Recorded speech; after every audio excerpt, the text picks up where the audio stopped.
Listen, Raptors fans, it's time to talk about Ace Bailey. I know that some people think that he doesn't have separation creation, but I sure do think that when a man is 6'10" and he is as fluid as he is, even though the handle does need some work, he got like I keep going back to that one game. I think you said it might have been Alabama, where he did the turnaround and he got so low it was like Kemba Walker, but 6'10" Kemba Walker. Well, Just in that was terms a of few how games ago. yeah, and it was just so low to the ground. Indiana. And it's Indiana. like that body control at that size is not typical. I guess I have a couple of days. Obviously, he's polarizing. But he's solidified himself recently, even though the Rutgers guys had a bad game. I really hope they make the tournament, by the way. Why do you think that his offensive skill set will translate? Because I know people are focusing on the BPM and stuff like that, which, by the way, has creeped up. Just so people know, it has creeped up. But I don't personally focus on BPM. I know paint touches has been an issue, but why do you think that his offensive skill set is more likely to translate into the NBA? Aside from the context of beyond him and Harper, I don't know if there's a whole ton of guys that are in the top 10 of this draft from that team right now. In the future. He's I still love him. Now it's so fascinating, the discourse around him this year. There's always one guy and everyone just like picks the target, and quickly to start the year I was like, oh, it's gonna be Ace. Everyone's already lining up, and it's the shot selection there's some shots from like, okay, Ace, calm down a little bit. Now he's still really young, he's still raw, but he does stuff on the court that no one else in this class can do. Maybe Cooper, right. But at that size, people don't realize like a shot that looks bad and contested at 6'10" is not the same shot for myself or any one of us on the court. Like, he is getting guys on him that are 5 inches shorter than him. And yeah, he's taking a, no dribble pull up or shot jumper right away. But it's like, well, yeah, he's 5 inches and he's got a high release. It's a good shot for him. If it's a mid-range pull up or a mid-range, just catch and shoot shot. I love Ace. I think there is some stuff that needs to get worked on with his shot selection. He gets a little bit, I call it like he has the heat check when it's not even a heat check.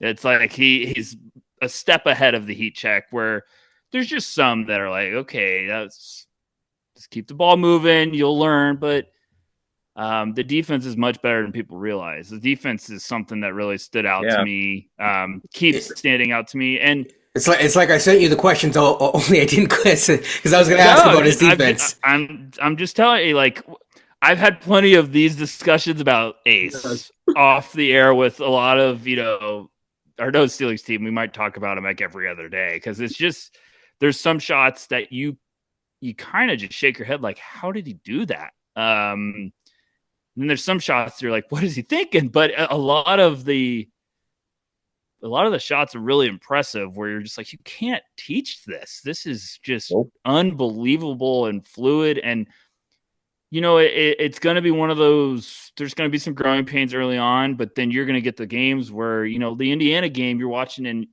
no one could stop him. It was just like, oh my gosh, give him the ball and get out of the way. And I'm not worried about the passing. I've seen him make really good reads. I've seen him be a distributor. I know the team he's playing on right now. It's the nicest way I can say it. So, as my co-host on the NoCeilings pod, Tyler Metcalf would say, you got to make or to get an assist, the other person has to make the shot. So, I'm fine with this. I'll take that swing. That's the swing you want. If you're not getting Cooper, you're not getting Dylan, that's the swing you want. Because also, it's the type of kid. He's just like Cooper. Like, I saw them both in practice at Nike Hoop Summit.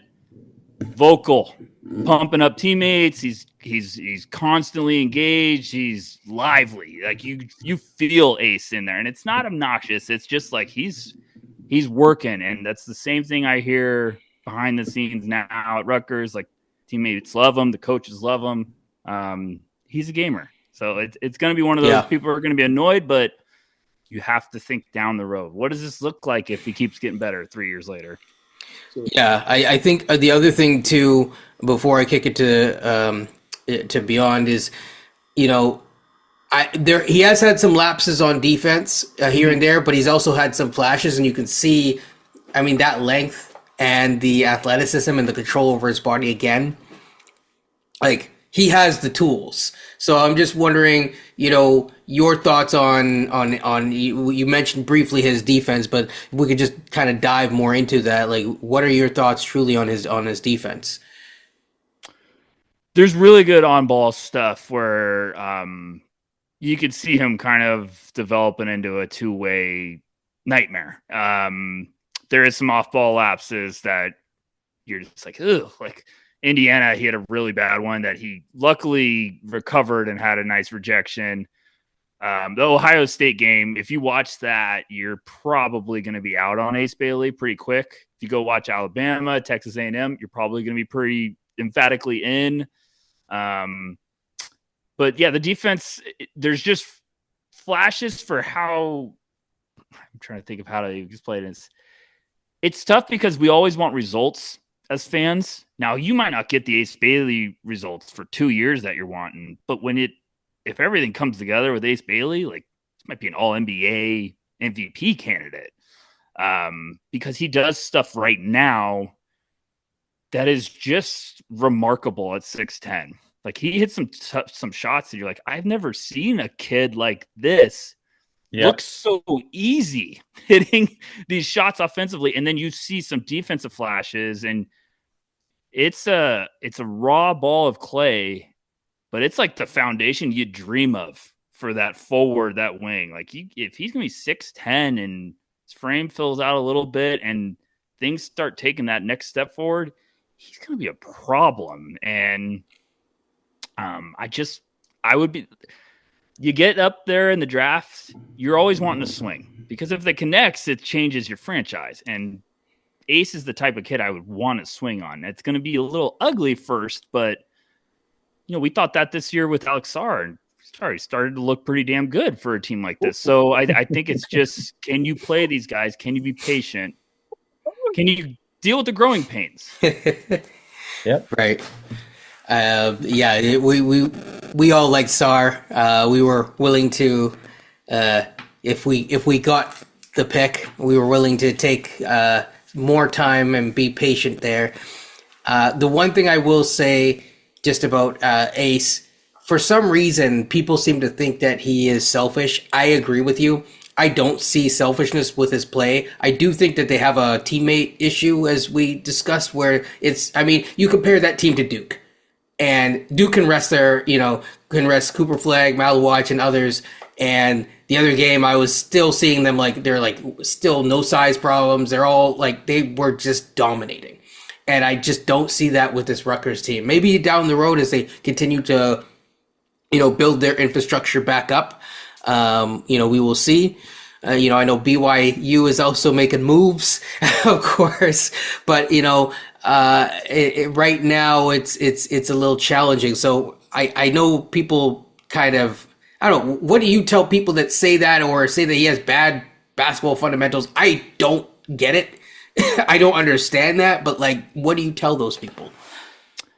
It's tough because I get what they're watching, and you see some clips and you're like, oh, it looks like a really gross contested shot. And I'm like, I get it.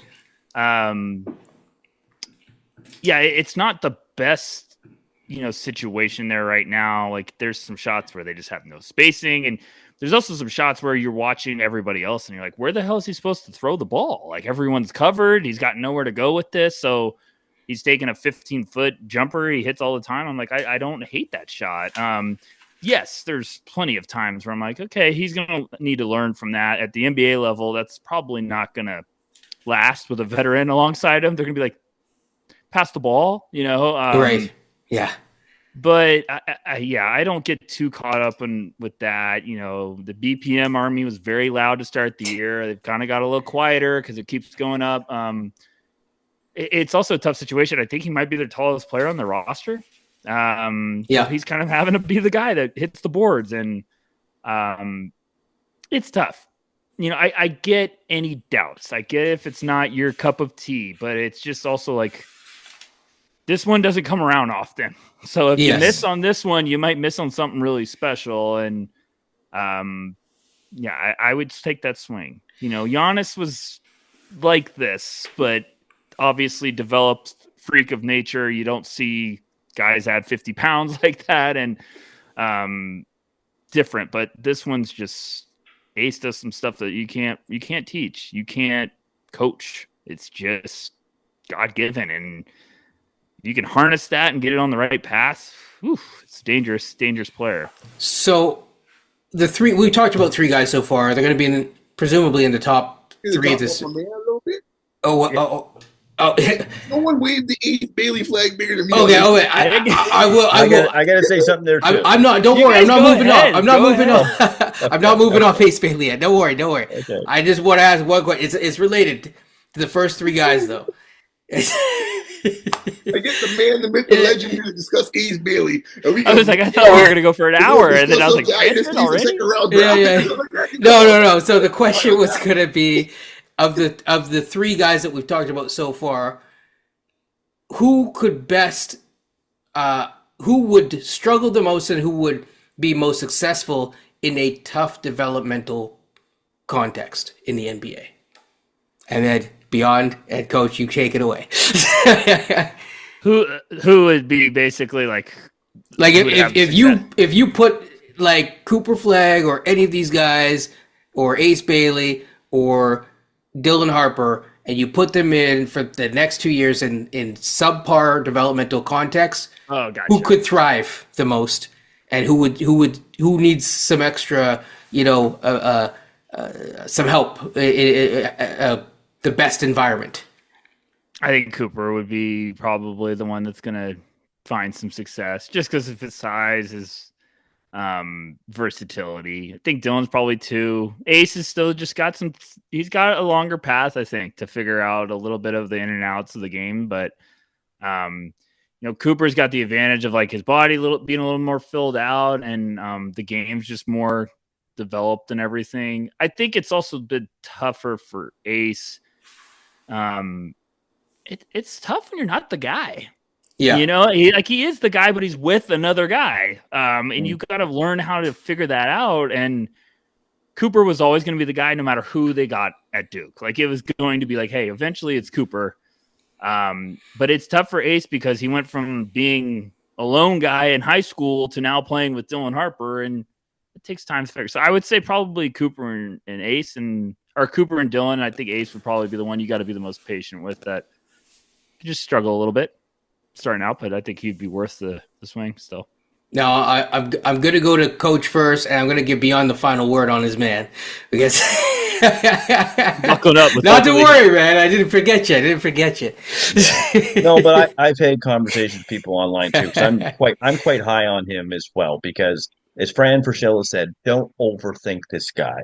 I think Rafael Barlow said the same thing. I think a lot of people are so obsessed with advanced numbers and stuff like that. Anthony Edwards actually did not have very good advanced numbers at Georgia, if people remember. So, Tyler, I've never seen an 18-year-old be able to make the shots that he's made, quite frankly. Maybe the last guy I can maybe think of was Kevin Durant when he was at Texas. But mind you, KD was closer to 7 feet, I would say. But they're pretty close in size. Here's my question for you, and I'm going to be a little bit more specific than Kenya's question to a degree. And I'm asking you because you're external to this team. Put Ace Bailey next to Scotty Barnes.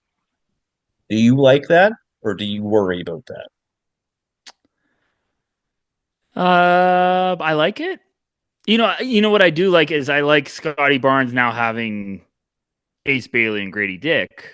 You're getting more scoring. And I think you can lean on the strengths of Ace early on and make life a little bit easier for him.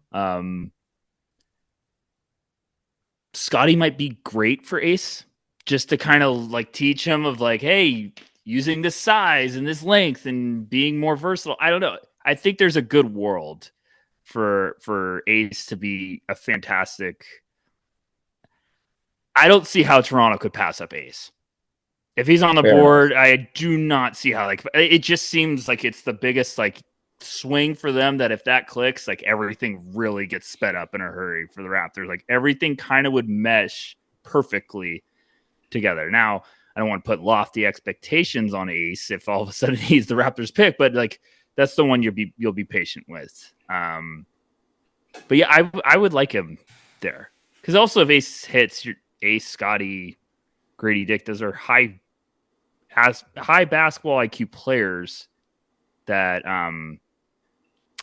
ready to go to war, and I think you get some good length there. So. Yeah, this team is small. We saw it against the Celtics and basically every other team. Our team is small, and one of the things I like about the top 4 guys is we size up. Beyond, you take it from there. Well, thank you. Unbelievable. Oh man. Anyway, let me put it this way. Okay, so I'm in agreement with Tyler just about with everything. However, I am more bullish. No, I'm even more bullish than what you are in this case. Because if it's me having to pick the board, I would pick him second. I'll be quite honest with you for what you said. Because they don't have 6'10" guys and just dropping off of trees, hitting shots like that. I call those shots in this case playoff shots. Right? They don't look good on the analytics guys and stuff like that. It's like, well, you shot a 17-footer over a 6'4" and 6'9" guy, 6'5" guy. Like, dude, when you're playing the playoffs, no one's going to be giving you wide open jumpers, okay? So you better be able to hit shots like that. That's the first thing. 2, you mentioned before, I was sold coming in this season. Oh my gosh, he's just a shot chucker. He doesn't play any defense. Sat down there and watched him for 5 games. I'm sitting there going, talk to these two. I was like, I don't know. I was sold a bad bill of goods because I've seen this guy out here hustling and playing defense. Like, what the hell's going on? You ain't selling me what you're supposed to be selling me. You mentioned the other point. He plays his size. Because a lot of guys that have that type of prototype in the past are, quote, finesse players. They don't get in there and put their nose in there and get rebounds. He's getting like 8 boards a game right now for Rutgers, okay? 8 boards a game. So, and then the other part is, look, man, you hit it on the end of the last point you mentioned. Had a little outlet problem with the power. That's why I was out for a while, folks, because I wasn't missing this conversation. So I want to make sure I have full juice on this stuff. Okay, let me tell you. So the last point is the point I've been telling my friend that hosts this show. That if I was so happy, not saying I wanted anything to happen to Dylan Harper, if you had to go and get a root canal, wherever the case would be, so be it. All right? That's fine. But it gave an opportunity to see what he looked like when he's the alpha. Because the point I kept telling Coach, the point I kept telling Kenya is like, you're not looking at him in the right context. Because in this case, he's playing with a guy that also sees himself as an alpha. And how Rutgers run their offense is heliocentric. In other words, all he's there to do is just finish plays. That's it. That's all he's supposed to do. And then you got guys out here telling me all sorts of stuff. In this case, you're like, well, he doesn't assist. He doesn't do this. He doesn't have this alphabet soup, this stat, and BPM, this and that. And I'm like, dude, if you're running on curl for a 17-footer, what do you expect is going to happen, buddy? You ain't going to get a lot of Pete touches that way, okay? So I was happy when he got to be cool, the dude, the man, the guy, the big enchilada. And then you got to see what it looked like. Because, when you have a guy like you just said before, has a personality, a charisma, and a mindset, in this case, of an alpha scorer, them dudes don't get switched off in this case here. And you got to see it in full glory, where it's like, I don't have to worry about shots. I'm going to do my thing. And that's what it looked like. And I tell you right now, if I'm the Raptors, to your point, don't get cute. Going back to your idea, in this case, was it drafting an idea? Don't get cute now with some other stuff. In this case here, when you get the 3rd pick, you get the 3rd pick. Do what you're supposed to be doing. Because that kid in this case here is going to be a star. And as far as like how long it's going to take, I know Kenya's in a bit of this thing where you might go get seasoning on the bench, all sorts of stuff, or you learn the ropes from folks. I ain't buying that. Oh man, no. I think there's other ways that we can improve the situation for an Ace Bailey, Yeah. and it does start with the bench, but it has nothing to do with players. So I'm just and Tyler knows where I'm we can make improvements on this team in multiple ways. But even if nothing changes with this team, Tyler knows where I'm about to go to, man. It's hunt or be hunted. And when you have players like that or apex predators, they ain't waiting for you to make a decision. They're going to make the decision for you. Yep. All right? So when the time comes, I told him just like a week ago, man, when it's about 3 weeks in, and all of a sudden you start seeing here he's got 18-8, and people wonder like, wait, why? They're surprised. Like, no, dude, This is what's in the program. This is what was going to happen. Okay, so this idea in this case here is going to take time. I'm glad you mentioned my man Sar, because once again, my friends over here on the other side here were saying, you know what, maybe, you come off the bench at first if you were going to be a Raptor and stuff. I said, let me tell you something. In this league right now, if you're a top 5, top 10 pick, especially now how the physicality is not the same ways it used to be, you could be a thinner guy in this case and get away. And lo and behold, the ironic part about it is Washington started off playing him as power forward. As the season's gone on, he's playing more and more minutes where at the center spot. And they're talking about JV trades already. And I try to tell you, like this idea that, you know what, well, he's got to put some meat on his bones and, eat some mashed potatoes and stuff like that and some ground provisions, and you'll be fine for weight gain. You don't have to be no weight gain. I'm a Mavericks fan. Lively's as big as my finger, and he's out here grabbing boards and blocking shots and living the bejesus out of people. Like, you don't need that anymore, man. Like, that's done. No hulking center in this case. So, like, for Ace Bailey playing small forward, power forward, he's got more of a frame than Sar right now to put on weight in this case. He'll be straight. My man Wemby last summer or 2 summers ago, he looked like in this case he used a couple meals in this case in Vegas. I said, don't worry about it. Comes back for summer for preseason San Antonio, man. The quote Barkley in this case here, they found a way to find some food for him in San Antonio because all of a sudden it's like, oh, he's a lot stronger in this case here, right? So don't worry about them type of things, man. If Bailey gets in there, it's 20-8, boys and girls, and we ready to roll. Well, the other thing to your point is that, I mean, people talk about Cooper Flagg's age. Bailey's only, 6 months more old? Like, these dudes are going to, I mean, not to get all scientific with it, but, right. Men can grow until they're up to 21, potentially. Yeah. So you would swear in this case, Bailey's Methuselah in this case. And Cooper's in, the baby New Year in this case. Like, what the hell? Yeah. Beyond, I think, is referring to that game against Indiana. That was the game I was really looking to see. Yeah. Because that was the game Harper was out. I'm like, let's see finally what we have. 39 points, 8 rebounds, 4 blocks, 16 of 29 from the field, 4 of 8 from 3. And we polarized about that. That must be a different universe. Yeah, that was enough for me. It was beforehand, but I wanted to see what he was like individually. When I found out Harper was out, I was perked. I was like, oh, really? We're about to see what – and then he comes and delivers with almost a 40-point game. Like, that was very loud. And then people were like, nah, I'm good. All right, I'm good.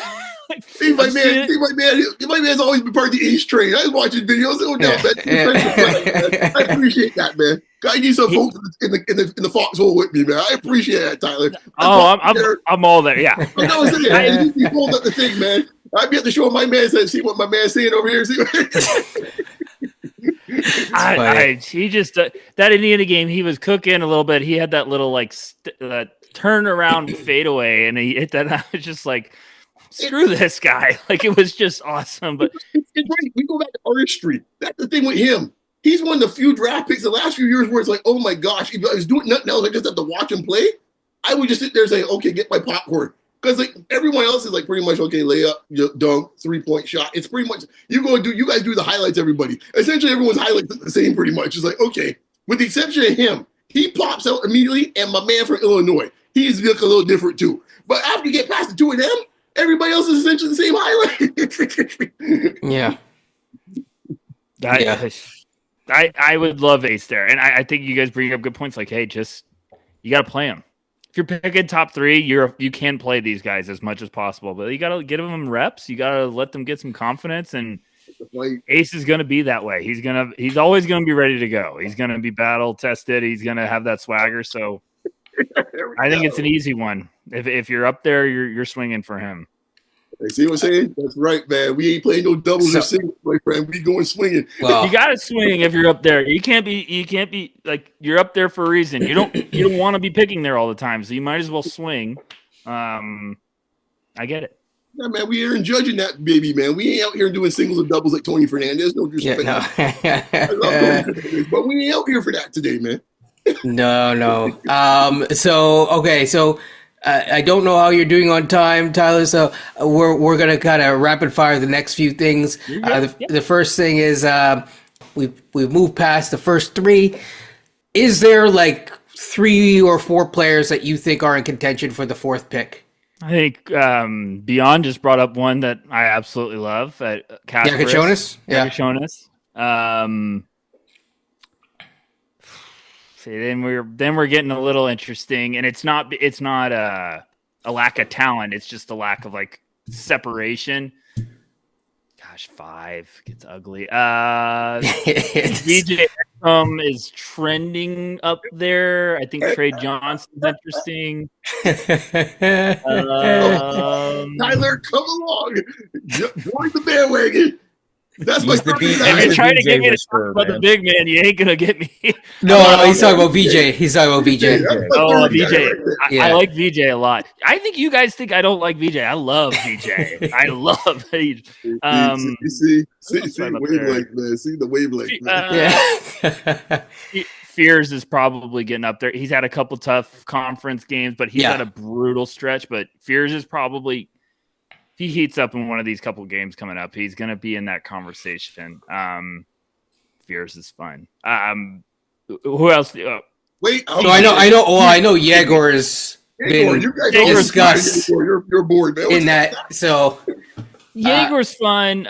Jaeger does some playmaking stuff that's like, when you watch Ace Bailey offensively, and you're just like, how can he do this? Jaeger does some stuff passing. You're like, what the heck? Like he's special. It's just, can you get anything from the offensive shot? Can you get a little bit? Because then the playmaking is that special at that size. Right. I got a NoCeilings question actually. Yes. It seems to me, and I won't put words in your mouth, but I get the sense in this case here, the rest of the group in this case is bigger Jaeger guys than you. That's why I get the sense. I'll tell you. Come on, hold on. Let's see. Where was that? Not saying you don't like him, but I don't think you have him as high as maybe most of your colleagues in this case. That one I think was really. I'll just tell you. Hold on. I have him at 8. Okay, see? Same wavelength. Yeah, I have him at 8. I like him a lot. I just like some of the names ahead a little bit. Hey, man. I like him too, but the Houston game, 3 points, 3 rebounds, the defense is low. I like him. I get the 6'9" point guard potential there. I kind of can see that the playmaking's good. And I think he's a pretty good athlete as well, but I think some of those games that you play against a really good team and you don't perform, I think that says a bit. Like Harper against Alabama had like 37 and like a triple-double. Big-time players show up against the big-time teams. That's why even when I was coaching, I kind of noticed that a little bit. Ace showed up against Indiana. He's all by himself for the most part. Cooper Flagg has shown up against big game against Notre Dame yesterday, and he has shown up against Kentucky as well. So that's what my kind of concern is with Jaeger. I'm not seeing it on the big stage yet for BYU. Am I wrong on that, or is that just me reaching? No. I think a lot of people are warming up about that critique, which I think is well deserved. I'm one of the big hey, let's see when things heat up on the schedule. Let's see how you perform, how you adjust, because now it's always dangerous when you start out the year and you're cooking, because then all of a sudden the big time programs that are coming up now have a scouting target on you. Like, oh, there's the number one option. We got to slow him down to kind of ruffle everyone. And we saw that with Bub Carrington. He was cooking to start the year. Kind of all of a sudden everyone found out about Bub, and then he kind of adjusted and finished off the year strong. Jaeger's really interesting because I keep watching a couple of those games with his playmaking. The Houston one I have been circling that game for months. Like, I was just like, this is going to tell me a lot, because I knew they were going to blitz him and just pressure the crap out of him. He struggled a little bit starting out. I thought he made some really good reads still. Texas Tech, he started to look a little bit more like himself, but I still am just wanting a little bit more. I think he's trending downward. I was shocked. We had our last big board. He was still up there. I was a little shocked, but he was also like 0.3 points ahead of Yakachonis. So that usually tells me the next one is going to go down a little bit more. So, yeah, I was shocked when I got I was like, what? How? Still? It's just like, everyone, you guys okay? Exactly, because I get that sense watching some of the content. Is like, you are like, I think you're like me. It's like, it's nice in this case here, but like, up to 4, maybe. Like I think Yeah. literally the same. I just literally thought to him an hour ago before you came on. I said if I had to put him and say, you know what, probably at best 7 or 8. Like I literally said so. I even obviously we haven't talked before. Yeah. I have the same thing. We drink from the same vintage, man. We got the same vintage, man. We know what we're doing with this game. I hear you. I like him a ton. What was the game? The game earlier in the year, he had a pick and roll driving to the left. He threw a pass off the glass that I was just like, how the heck did he even have the guts to throw that? Like it was one of those plays you rewind because you're like, did he mean to do that or was it on accident? And you watched it, he meant to do that. It was just, there's some fantastic vision stuff, but you just need a little bit more. And people also fascinate with like, oh, well, he can't create separation. And I'm like, he's 6'9". We have to stop fascinating about that. If you can if you're taller, 5 inches taller than the guy guarding you, it's okay. I get it. Everyone wants AI, but we're going to be okay. We just got to breathe here. So I like him. I probably would like him at like 8 or 9. I'd probably be ecstatic there. I think he's better athlete than Giddey was, but a lot of people are going to compare him to Josh Giddey. I've heard that comparison. I don't know if I agree with the comparison just because I think I don't know what Yegor's wingspan is. I guess you never know until the combine comes out, but I don't sense that he has that similar type of wingspan issue. I have to keep track of like how he's finishing around the hoop, but I just remember Josh Giddey when I was watching him in the Australian League. I was like, this dude is struggling to finish around the hoop. I personally haven't watched enough of Yegor myself. Now that I'm getting into this stretch of my I guess the early stretch of this year, I try to reserve a little bit more time to watch some of the guys that are not the top 4. I did watch a bit of Yakuchonis. I do like him quite a lot actually, but again, I'm like, I'm drinking the same stuff that you guys are, in the sense that if I'm top 3, I'm not reaching. I know some people are talking about reach. I don't think you have to reach in this draft. If you're a top 3 pick, and one of those guys that we talked about, where it's Ace Bailey, Dylan Harper, Cooper Flagg, I don't think I need to go for Yegor. All respect to Yegor, I just it's right there for you. And I just don't think that you have to get cute or smart in this draft if you're drafted top 3. The next question then becomes, is that at 4, is there a dark horse like a Trey Johnson or someone that could kind of sneak? I mean, I don't even want to call him a dark horse. This has kind of been hovering around that area anyways. But is there a dark horse? Can like Nolan, Traore make a comeback or something? Like, is there someone that one name that we're that hasn't been at the top of people's minds? I personally think it would be Fears if he starts getting cooking again.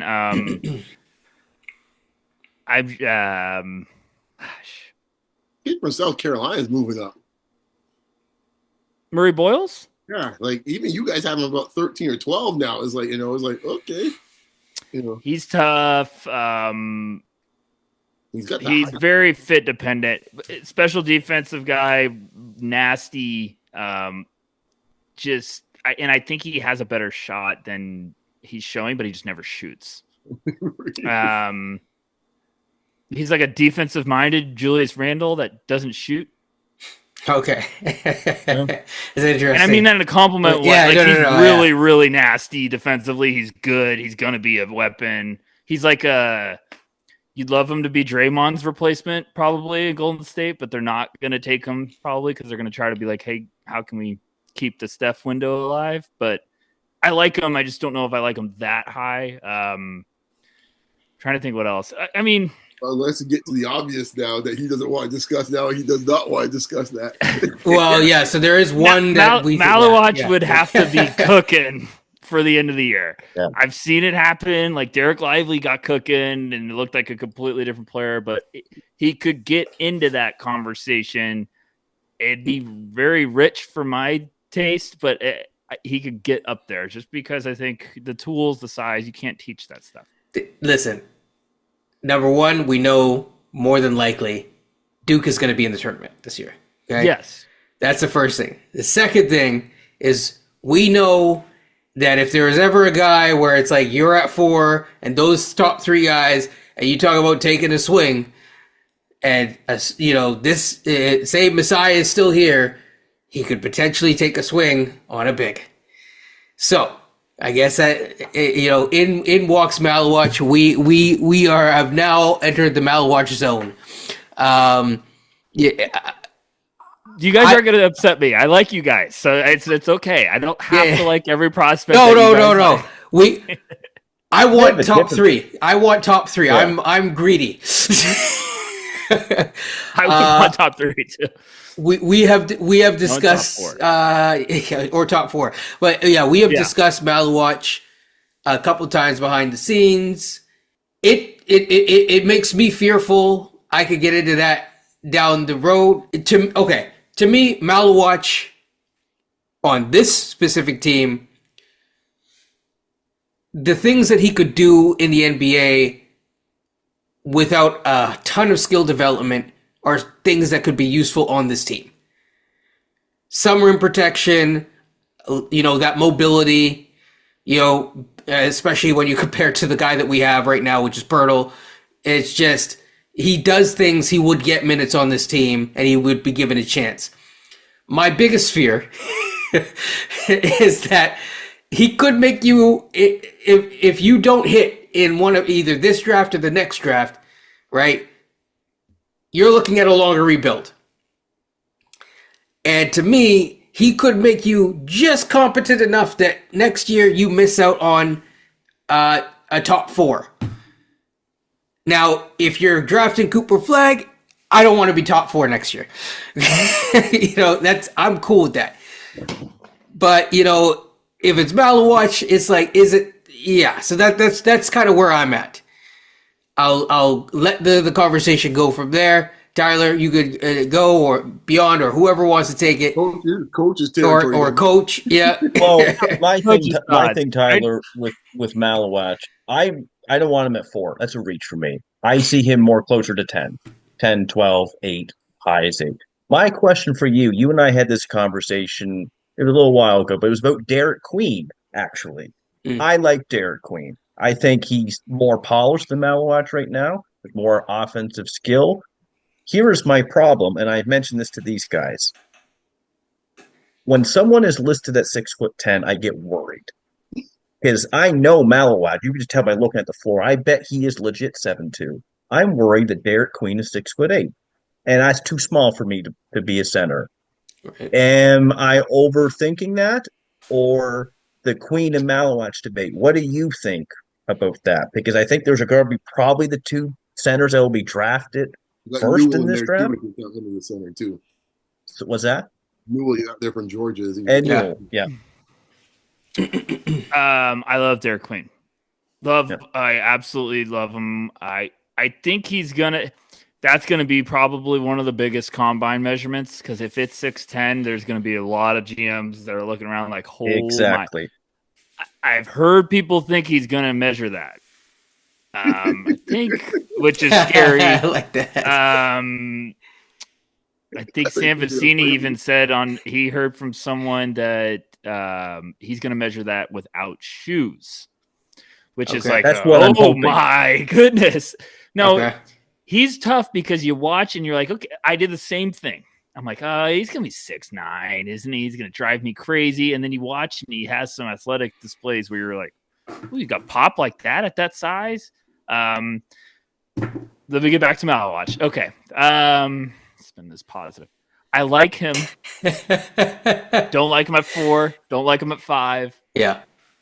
Would love him in my lottery towards the end. Would be pumped if I got him in the teens. Probably not getting him in the teens. Someone's going to take a swing. It's just about roster construction. It's just about how patient you can be. I can't take him in the top 5 in this class. Now, if he shows me a lot more stuff the second half of the year, you could give me the role's not right, whatever, fine. That's all fine. And if a team adores him, has done their homework, because a lot of these NBA teams are going to go off of what they've known before this year. That's what good scouting always is like, hey, just 1 year in college isn't going to tell the whole story. And he's got some touch. He's got some raw tools. It's a damn good class to be taking that big of a swing on a raw project. Tyler, to be fair to him, though, I mean, and Pena's brought this up, he played a different role, say, for South Sudan, right? Like, and you to see what he's there and also see him at Duke. If you didn't there, you think they're two different players. Like, who's that dude? Right? And he had to jog my memories. Oh, yeah, that's right. He was knocking down jump shots out there all over the place in threes. Like, so I guess what I'm wondering is it due to the system that he's just constrained to just be a rim runner and setting up picks for Cooper Flagg and Knuppel, right? Like, I just wonder if that's really all it comes down to. And, like, maybe when the combine comes, it might look very different. Absolutely. It's something I've always been taught from scouts when I was getting serious about this. It's just like, hey, one year doesn't tell a story. When what they're just saying is like, fit might be ugly. It's not the whole player, but you might not really like the situation's important to understand. And he's been a rim runner, a finisher for Duke this year. So like everyone's like, well, he's shooting 80% as at the rim. And I'm like, well, he's dunking everything. He's wide open. I hope he's shooting that high. But it's been impressive. He's understanding his role. They're keeping it vanilla. I think with raw bigs, that's the most important thing about the NBA is can you keep it simple early on to get them some confidence while everything else falls into place? I like him. That's the type of player I'd be taking later. I can't be taking that so early. Yeah. Now, Queen, I love. He's just got some skills with his game that you can't teach. I think people are seeing flashes of the playmaking. It's way more special than the flashes you're seeing. Like, it is really remarkable. If you go watch his high school stuff, there's some passes you're like, oh my goodness. The defense needs to get better. It's better than I thought it was going to be. It still needs to be a little bit more consistent. He has that off and on switch where he tries to kind of save energy, I think, sometimes. And you're like, okay, keep staying engaged. Don't get caught watching. Thomas Sorber is the one that's sleeping right now. It's I saw you and the other Tyler talk about him. I took a look at his footage and stuff like that. He runs a little bit like Queen too, a little bit. Great passer and stuff like that. Like, but he's another guy. Like, is he 6'10" too? Like, he's another guy I got to ask the question. Yeah, it's like 6'10", 255. Lost weight with some good feet. I don't know. He's either going to keep cooking and going up or I don't know. I could see someone drafting him too early, but just being like, we're getting him. So you never know. But another special guy. The problem I'm getting at is like there's a lot of those bigs around Maluach that have a little bit more seasoning with their offensive game than he might right now at this point. So I don't know. It's just a tough one. All right. I don't want to act like a hater because I know you guys know your hoops. So it's just a tough one for me right now because I see a lot of intrigue with some other names. Actually, I think we're all in most part agreement on Maluach. I think 4 or 5 is a reach for him. I think 7, 8, 9, 10. See him there. I think that to Clayton's point, that's the part that makes us a little nervous, knowing how big a vacuum that spot is on this roster. That if there's like, I can see a scenario it's like, well, we didn't get one of the 3 guys we wanted. Oh, well, we'll just pick the center. It's like, it's like, can we, because part of the thing is when you're team building, right, is that for a team like the Raptors, especially you just paid quickly big money, you have RJ, you have Barnes, whether or not it worked or not, you've committed to that core in one way, shape, or form. And there's been talk that, will Masai want to step on someone's toes? To me, I don't care. We're in the basement. Like, I want to get out of here. And, to quote Denzel, I'm leaving here with something. So, that's just how I look at it. But I'm not in the position to make that decision. Masai might think of it from a different perspective. You don't want to make a trade. It might be hard to make the trade. You might have that first year where it's like, knock on wood for all the guys in the draft, that you don't end up having a guy like Topic where you're redshirting for the first year. Because that, obviously that makes it a little easier to figure out time to make those moves. It's it's interesting, is what I'll say, and that's why the Maluach discussion. We agree. I think we all agree that I don't see him as a top 5 guy, but there's a possibility on a team that needs center. So, yeah. Other routes I'd go. Yeah. Okay, gotcha. I get it. Yeah. It's going to be tough because those are the players you really do have to go back and be like, okay, what was this guy like before this year? Kind of what Beyond was saying, like, it was a different context. He was, they played that exhibition game against USA. He's hitting face-up jumpers against Embiid. You're like, whoa, okay, this is awesome. We haven't really seen that much this year. So, I don't know. It's just, I couldn't take it at 5. Like, I could not take that at 5. Gotcha. But I get it. If you're swinging and you're in love, I get it. But it just would be a tough one for me. Yeah. I'm not sure. You have any other questions for Tyler? I just want to make No, I have no other questions. For a privilege, sir. Just want to ask this statement. Since you got through 2 of my guys, we can give I just want to give a little thought here from a third guy in this case here, who I think might end up being arguably might be the second best player in this draft when it's all said and done. That's my man VJ Edgecombe. Because I think in this case here, we talk about going for the big swing. In my mind, I think in this case he's number 4. I'm sorry, no disrespect. I love Casper's, fine player. But in this case here, I see Casper's like hit the triple, right? And that ain't going for defenses. And when we're in the position with the Raptors, I want a guy I know in this case, you know what? That guy could be the franchise guy one day. And I think VJ Edgecombe could be that type of guy. Because I think in this case, the defense is unworldly.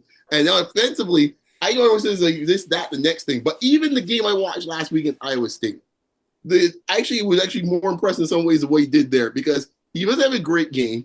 To your point, he stayed engaged the whole game. Second thing is he didn't force anything in this case here. And third thing, to your point when you talked about getting the conference schedule, I couldn't.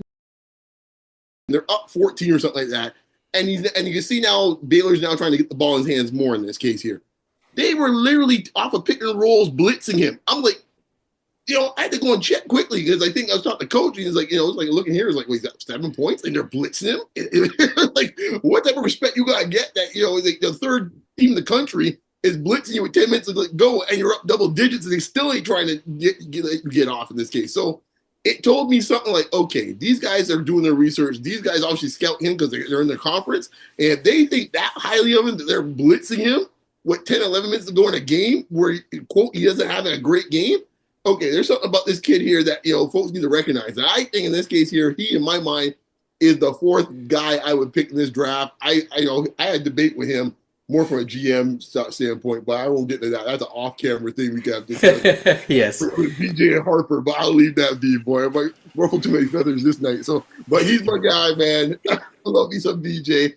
I got a Bahamian connection. A buddy of mine knows the family, says that family work hard, guy. They're overachievers. They don't play. So BJ, he's right. He's caught the old block. That's my guy, man. Nah, I love VJ. I saw him at Dame Lillard's camp with like all the top high school kids for next year and this year, and I think there was VJ was there, Asa Newell, Ian Jackson, Rasheer Fleming. Like it was a heck of a week, and a lot of Darren Peterson for next year. VJ just is a pit bull. He's a cobra out there. He's spitting venom, and it's in a good way. Like he loves playing with teammates. Teammates love playing with him. He's competitive as heck. You always know he's out there, which is a big thing with me with scouting. Like if I can watch a game and forget you're out there, it's a big red flag in my opinion. VJ is like flying for offensive rebound, tip dunks, diving on the floor. Like he's trending in the right direction. If he measures where he's in that 6'4", 6'5" wheelhouse, we're really cooking.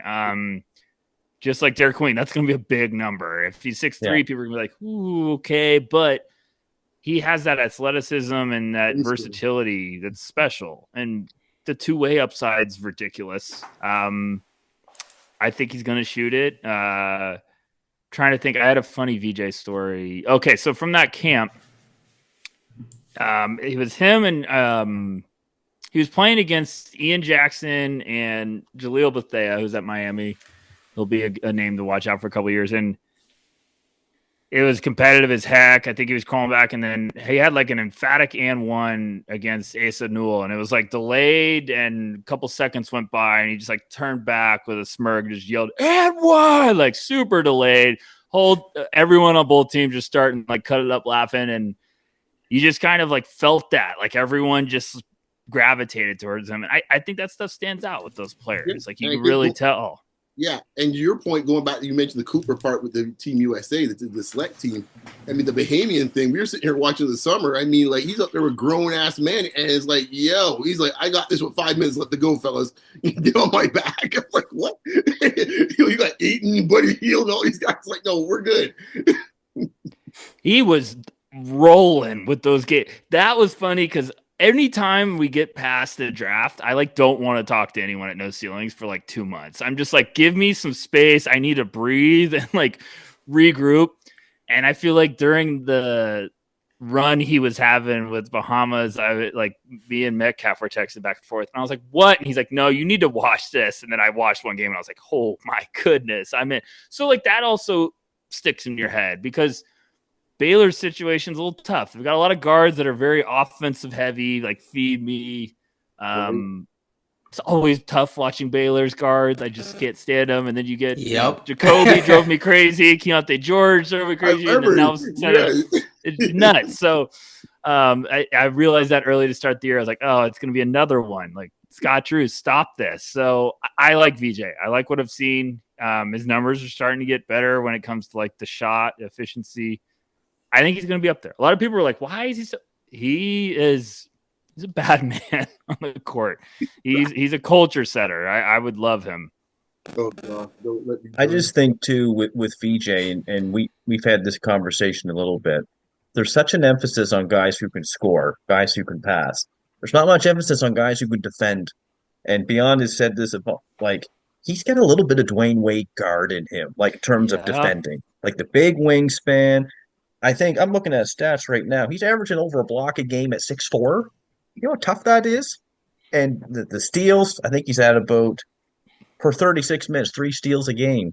So if you're a team and you stink on defense, especially your perimeter defense, you might want to take a look at this guy. And the jump shot, to me, from when I watch some of the games, I know his numbers aren't great, but just as I look at it mechanically, it looks fine to me. For the free throw line, man. I was like, damn. I remember I texted you afterwards, like, they telling me about this form. I look at him shoot these free throws, like, it looked pitch perfect. Nice to me.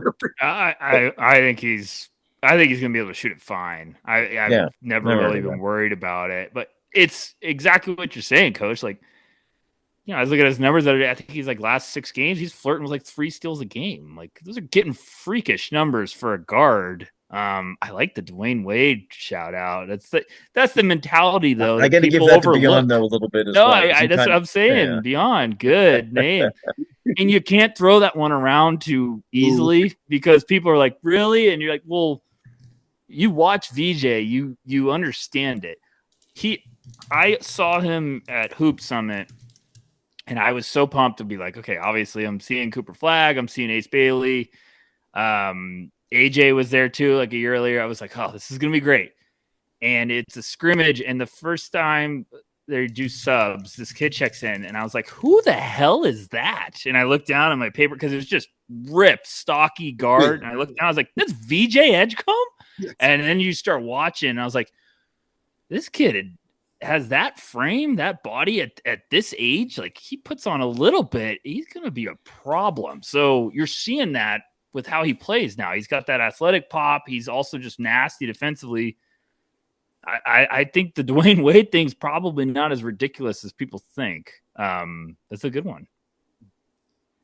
I want him to be 6'5" so bad, guys. If he measures at 6'5", yes. Dangerous world. But that's very scared for that number. Like, oh, please say 6'5", 6'4", I'll take it.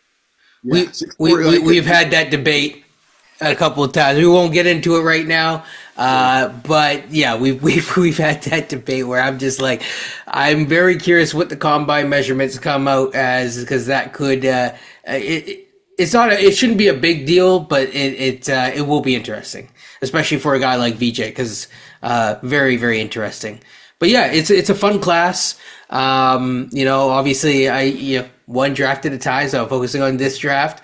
And I think it's a really good draft to be excited about if you are able to be excited about it. And I know some Raptor fans are hoping on, I've heard people say we don't need Cooper Flagg. No, we need all the help we can get. Listen, man. Back to talk about these Illinois boys and our man from Canada, man. We will. Yeah. I'll be back. Also, Dink Pate, because I've been, as you know, Dink Pate was my man last year if he was able to get into it, which he was not. They did him wrong, man. They did him wrong, man. I'm still did him dirty, man. Yeah, talking about Tyler's guy too. I remember I asked him last year. I said, Tyler, who's the guy that's being overlooked in this draft? And at the time, he was still in the draft. And you said Neek Clifford. And he's still. Last time I checked, you guys had him around in the first round this year. Neek's look good. He's going to be a stealer. He's just going to be a guy you steal. It's a good class. There's good depth. It's gonna pack a punch. It's gonna be very, very exciting. Yes, every team needs Cooper Flagg, so every fan base should be like, yes, we need Cooper Flagg. But yeah, well, I'll always come back on this one. We can get into the depths and some stuff. Gosh, off the top of my head, do you guys have a couple second round picks? We have one because we traded ours. Thank you, Jakob. That Jakob Pertl trade is not finished yet. Man. It will. Yeah, I Spurs win championship, man. They should give us a ring. Like seriously, I have a mandate for Masai and Co. If the Spurs call, that number is blocked. Okay, it is blocked for the next 5 years. As there, we done. We done. Sold our soul for that Kawhi trade. Yes. I have a Spurs friend. And he keeps messaging me. He's like, so, do you want to do a deal? And I'm like, no, not really. I am so good. Blocked. I am so good. Congratulations on Wemby. And Stephen Castle. And yeah, okay. All right. But, hey, listen, we've won in the past 5 years. I can say that. We've been to the mountaintop.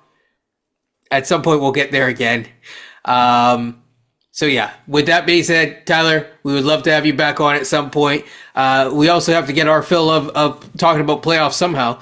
So, we are going to live vicariously through our guests on that one. Yes, this has been a great episode of Basketball Rewind. Wherever you are, definitely tune in to NoCeilings. I will leave a link in the description to the work for that. Definitely check it out. And also, again, like, comment, and subscribe. I say it on the way in, usually, and I definitely say it on the way out, usually. So, yeah, take care, everyone. Peace. And thank you, Tyler, for joining us.